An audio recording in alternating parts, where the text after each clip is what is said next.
जैसा कि अभी आपने थंबनेल में देखा फंडामेंटल। ओके, मैं क्या बोल रहा हूँ आप सभी को? Fundamental strong stroke. तो अगर कोई एक ऐसा स्ट्रोक आप उठा कर ले आते हो जिसका जो फंडामेंटल है ना वो क्या होगा? स्ट्रॉन्ग होगा।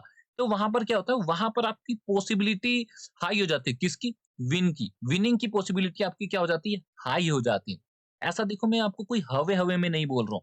एंड इन्हीं में से एक स्ट्रोक जिसका नाम है राम कृष्णा फोर्जन्स। ओके, तो मैं आपको इसकी मतलब काफ़ी बारीकी से इन डेप्थ एनालिसिस करके दिखाऊँगा। हालाँकि देखो, मैं इसके फंडामेंटल्स को टच नहीं करने वाला क्योंकि मैं इसके फंडामेंटल्स टच करके आ चुका हूँ।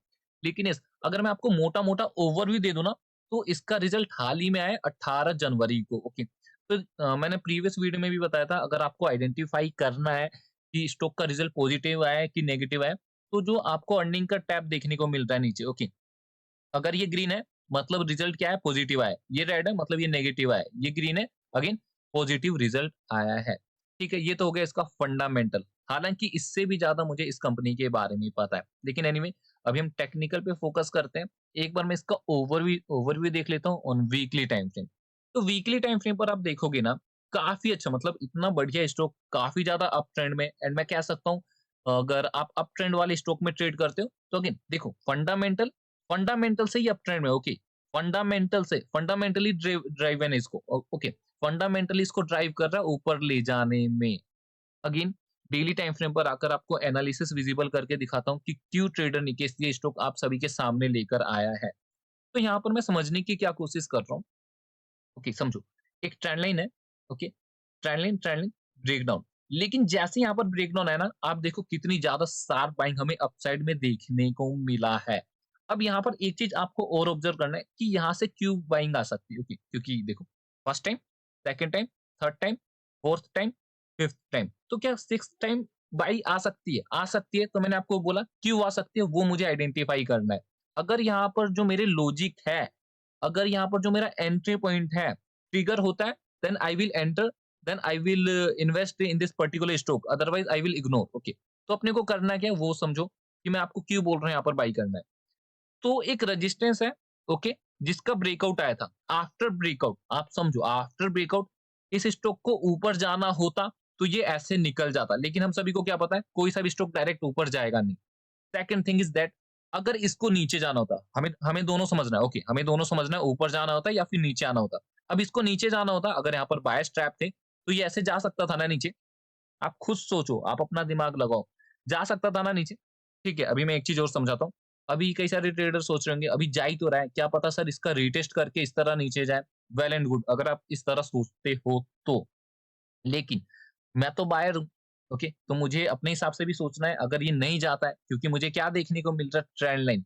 अगर ये इस बार यहाँ से रिवर्सल दिखाता है एंड इसका ये वाला हाई क्रॉस करता है, तो मैं आपको बता रहा हूँ यहाँ पर एक 5% की बड़ी कैंडल एक्सपेक्टेड है। मैं आप सभी को क्या बोल रहा हूँ, 5% की एक बड़ी सी ग्रीन कैंडल एक्सपेक्टेड है अगर ये वाला हाई क्रॉस होता है। प्लीज नोट करिए जो मैं आपको बोल रहा हूँ। ओके, मेरी वाणी पर ध्यान दीजिए।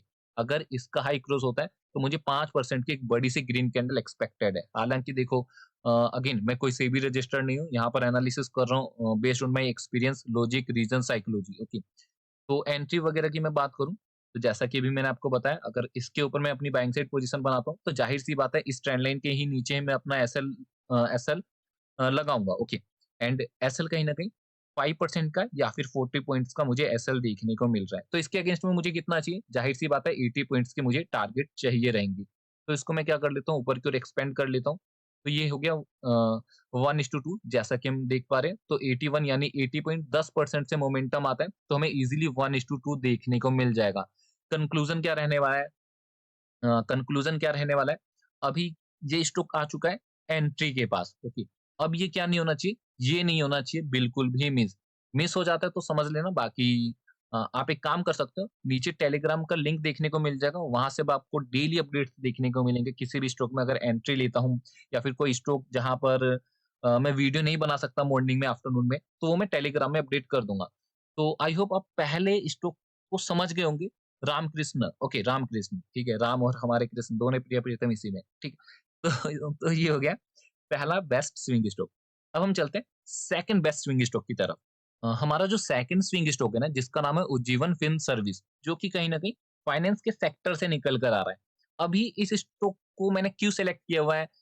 इस वीडियो में मैं आपको इस स्टॉक के बारे में क्यों बताना पसंद कर रहा हूँ? क्या इस स्टॉक में इतना पोटेंशियल है ऊपर जाने की? तो आप यहाँ पर देखो स्टॉक ऊपर कैसे जा रहा है, मतलब मैं इसके बिहेवियर की बात कर रहा हूँ, ओके। ठीक, टाइम फ्रेम आप सबसे पहले देख लो, टाइम फ्रेम मुझे डेली का देखने को मिल रहा है। तो पहला नोट करने वाला बिहेवियर है, ओके, साइडवेज या फिर आप सभी इसको पैटर्न के नाम से जानते हो, पोलैंड फ्लैग। अगेन आप पोलैंड फ्लैग कह लो या फिर मेरे लिए एक साइडवेज जोन की तरह ये काम कर रहा है। मतलब साइडवेज हो रहा है, एक रेस्ट ले रहा है, फिर अगेन अपसाइड मोमेंटम मुझे दिखा रहा है एंड फिर से बिहेवियर को रिपीट करते हुए जैसा कि मैं यहाँ पर देख पा रहा हूँ, ओके। फिर से after a sharp rally hold कर रहा है, रेस्ट लेने की कोशिश कर रहा है एंड अगेन ऊपर चलना शुरू करेगा। लेकिन मैंने थंबनेल में क्या लिखा हुआ है, आपने देखा होगा फंडामेंटल स्ट्रांग। तो यहाँ पर तो मुझे कुछ फंडामेंटल का पता ही नहीं चल रहा है। तो अब आपका ये काम है, आप मुझे ये बताओ, इस कंपनी का रीसेंट रिजल्ट क्या है? ओके, अगर आप सीखने में इंटरेस्टेड हो, तो एक बार मुझे इसका रीसेंट रिजल्ट ज़रूर बताना कि इसका रीसेंट रिजल्ट क्या आया है? ओके, तो अभी एनालिसिस विज़िबल करके दिखाता हूँ एंड यहाँ पर ना जो मैं बोल रहा हूँ, प्लीज़ जो मैं बोल रहा हूँ उसको ध्यान से सुनना। एक बार अपना दिमाग लगाने की कोशिश करना, ओके। एक बार आप अपना दिमाग लगाने की कोशिश करना अभी एनालिसिस करते समय, ओके, एनालिसिस करते समय। तो यहाँ पर देखो अगेन प्रीवियस स्टॉक की तरह मुझे एक ट्रेंड लाइन देखने को मिल रहा है, जहाँ पर मुझे 3, 4, 5, 6, 7 7 टाइम्स मुझे यहाँ से बाइंग देखने को मिली है, ओके।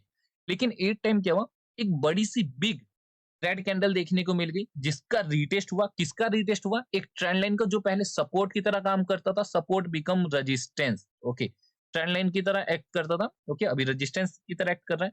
यहाँ पर मुझे एक बड़ी-सी रेड कैंडल देखने को मिली, ओके। थोड़ा-सा और ज़ूम इन करते, समझते, ओके। थोड़ा-सा और ज़ूम इन करते हैं। अभी क्या होगा, यहाँ पर कई सारे ट्रेडर अपनी सेल साइड पोज़ीशन बनाने आएँगे, इस रीटेस्ट पर बनाने आ जाएँगे। लेकिन जो ये अपने को रिजेक्शन कैंडल देखने को मिल रही है, इसके हिसाब से स्टॉक को कहाँ जाना चाहिए?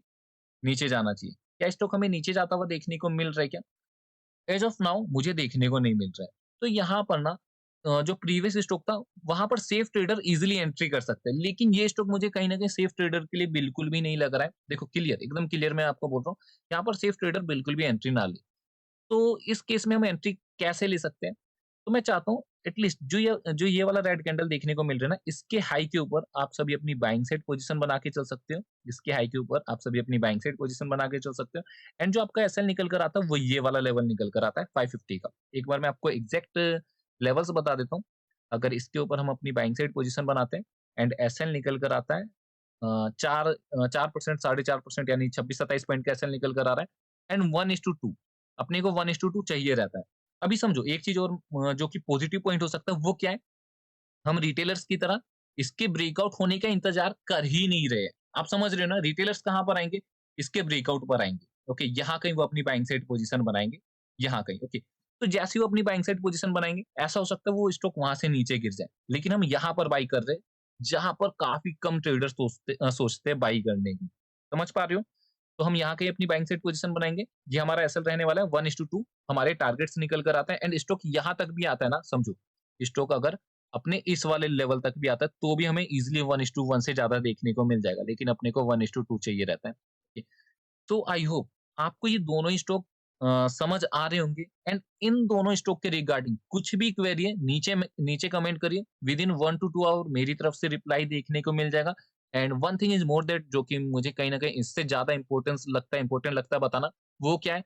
आजकल मैं फॉरेक्स भी ट्रेड कर रहा हूँ, जहाँ पर पैसा नहीं, डॉलर बनता है। तो वहाँ पर आप मेरे साथ लाइव डॉलर बना सकते हो, जो भी मैं ट्रेड लेता हूँ वो आपको कॉपी करने के लिए दे दूँगा। तो इसके लिए आपको करना क्या है, नीचे डिस्क्रिप्शन में लिंक देखने को मिल रहा है एक्सनेस का, जितनी जल्दी हो सके अकाउंट ओपन करा लो। पहले से अकाउंट ओपन है, कोई बात नहीं, आप मुझे व्हाट्सएप करो, मैं वीआईपी ग्रुप का जो भी फॉरेक्स ग्रुप है, उसका लिंक शेयर कर दूँगा, ठीक है?